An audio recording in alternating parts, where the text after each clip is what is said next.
All right, Heat Nation. So it's been a while since I made a video because I've literally been watching this team do the same thing over and over again. I know we got that one win against a bad team, which is the Washington Wizards. And honestly, man, doing these recaps for this Miami Heat team is probably just it's so painful because in a lot of these games we're up on the team and then we get to the third and fourth quarter and we just forget how to score and how to play defense. It's one thing if you're not playing defense but you're continuing to score. You're already up on this team, so there's a good chance you can still win the game because you're already leading.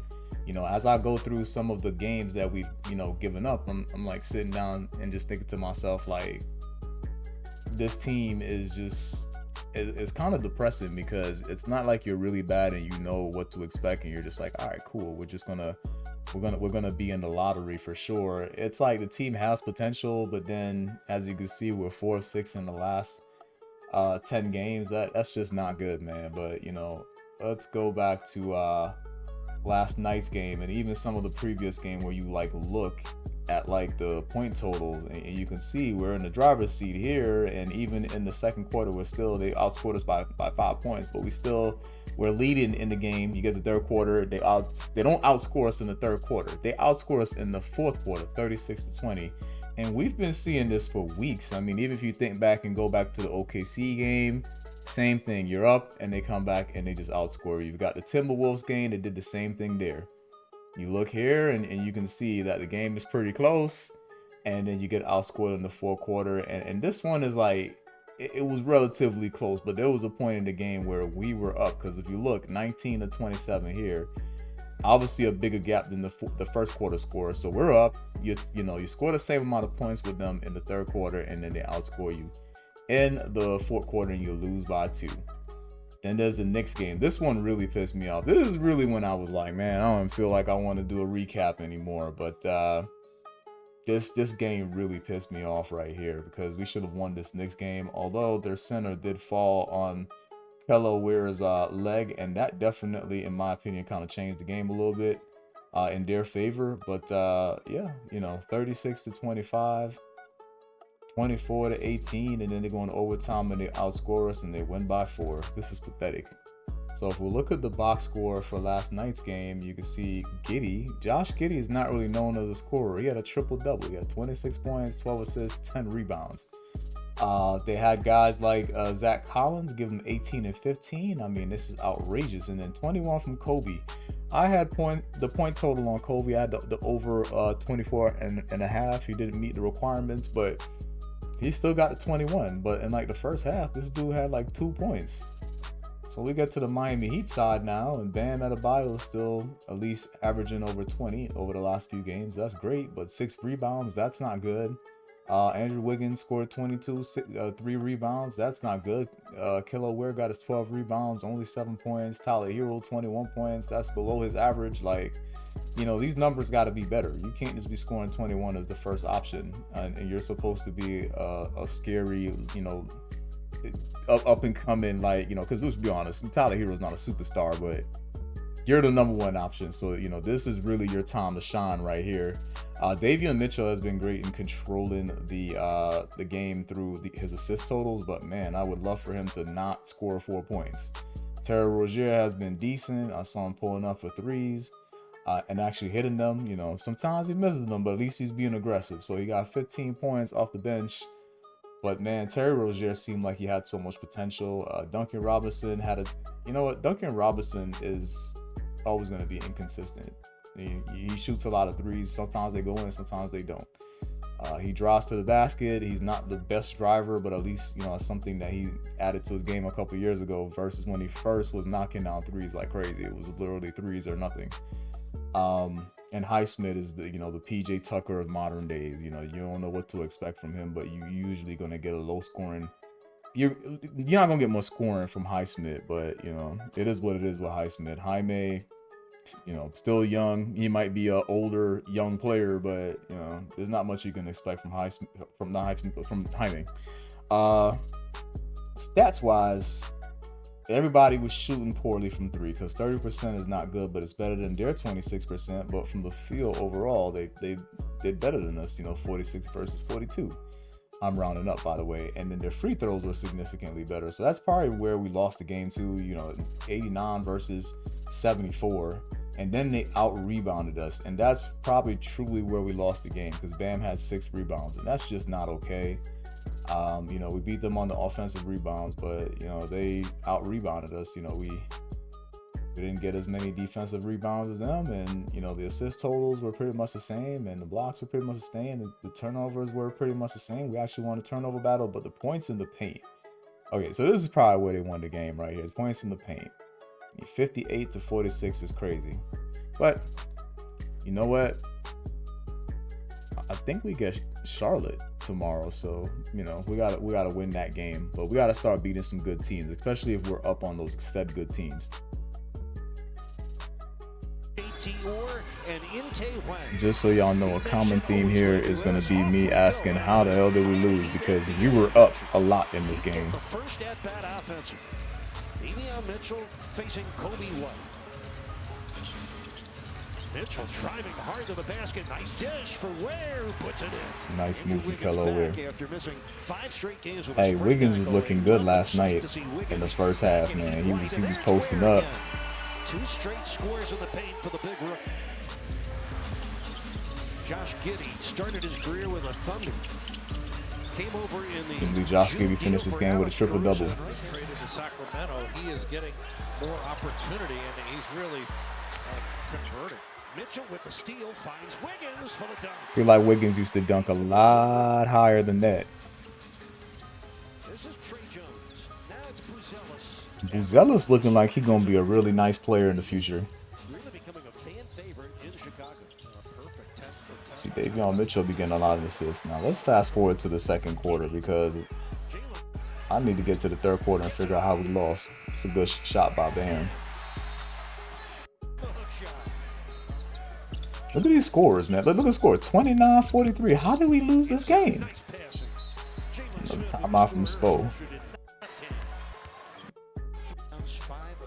Alright, so we're going into the third quarter up +10. And then now we're in the third quarter and we're up 4.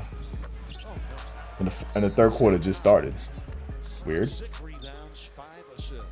He's a guy that can flirt with a triple-double, almost not hero from deep. Good shot from Tyler.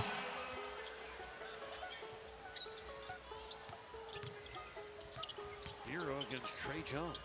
Yo, this is a crazy shot from Tyler Hero. Yo, Ware is just long as hell. Yo, Wiggins don't be jumping the same no more, man. Wiggins used to jump out the building. What happened? Now, this right here should never happen. Not Herter. Let's get to this fourth quarter, because we're pretty much still up in the third quarter, so I don't know what went wrong.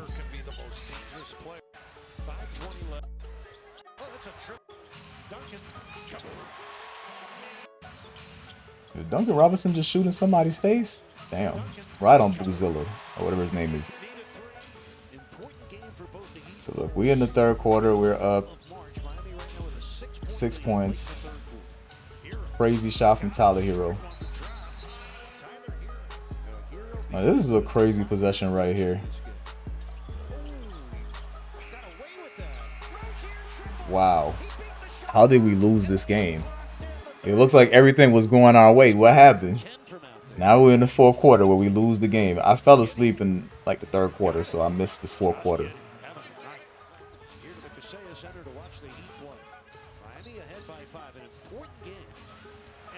Good finish from Jaquez.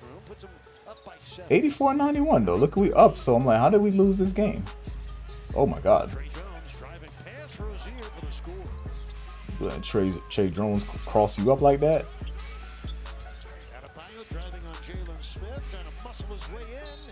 And we got an and one right there. So look at this. 86-94 with 8 minutes and 40 seconds left in the game. We're up by 6, and then they give up a 3. So I guess Josh Giddey went off. Well, they got Josh Giddey at like 6'7", playing point guard. Oh yeah, Rozier out here bricking threes.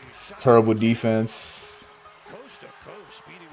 I ain't gonna lie, we might have to bring up Keldon Johnson because I don't know what Highsmith be doing. Bad defense again. Yeah, bad defense, can't score. Ripped by Tyler Hero. This is the problem I'm starting to have with this Miami Heat team. Like, why we don't get anything going to the basket when there's a scoring drought? So 97-97. Wiggins with the big shot. We're up by 4, and then you just let Kobe White drive in and get an and one. That's the kind of and ones that can't be happening in such a close game. Good move by Davion. So we up 3.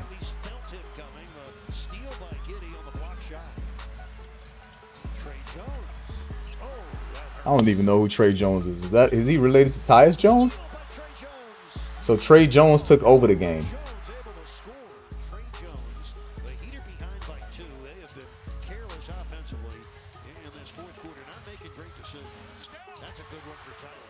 .107, 107. Minute and 30 left. Okay, Kobe White. Well, that was a crazy ass move by Kobe White on the lockdown. So you get a bad and one. Hey, young Wiggins would have dunked that. That would have been an and one foul off a dunk. Oh my God. And that's a 3 I would probably live with too, because I don't really look at Josh Giddey like he's a strong 3-point shooter, but yeah, that's insane.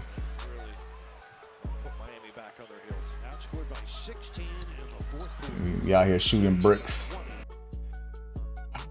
This Miami Heat team is just frustrating. So I'm looking at the box score here. Zach Collins went 4 for 6 from 3, 6 for 11 from the field.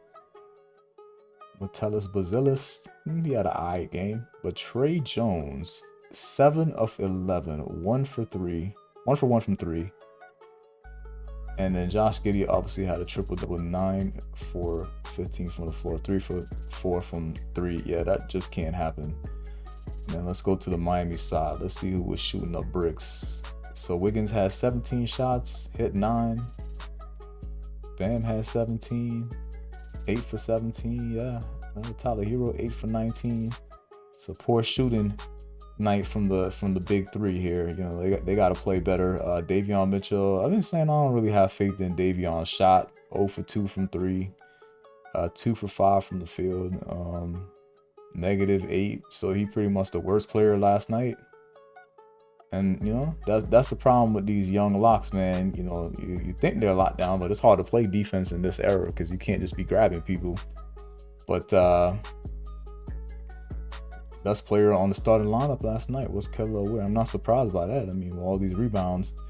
But yeah, we got to do something with this Highsmith thing. This dude is 0 for 5 from the field, 0 for 4 from 3. He's terrible. It might be insulting to call this guy young PJ Tucker because I know he does stuff on the court that doesn't show up in the box score, but 0 for 5 from the field is nasty work, man, especially in a close game. The Terry Rozier actually had a decent night. 5 for 9 on threes is actually pretty good. Yeah, Highsmith, I would, man, call up Keldon Johnson and let Keldon Johnson play. I guess maybe we should have played Kyle Anderson or Alec Burke last night. Well, actually, no, Alec Burke was hurt. So maybe Kyle Anderson should have played, man, for Highsmith. Highsmith is just, I don't know, man. No, he's a hard worker, but it was a trash night last night. The Duncan Robinson, 4 for 15 from the field, 2 for 10 from 3. Terrible game for Duncan Robinson, but I guess that's how we lost because I fell asleep in that third or fourth quarter and just woke up to us losing after we were up. It's insane. But I don't know. Y'all tell me how y'all feel about this Heat team. At this point, I'm just like, yo, if y'all gonna play like this, we might as well just tank out and get Ace Bailey or one of them top players, man. At least give ourselves a chance. You know, I don't want to be a playing team, but the way it's looking, I think we might be a playing team.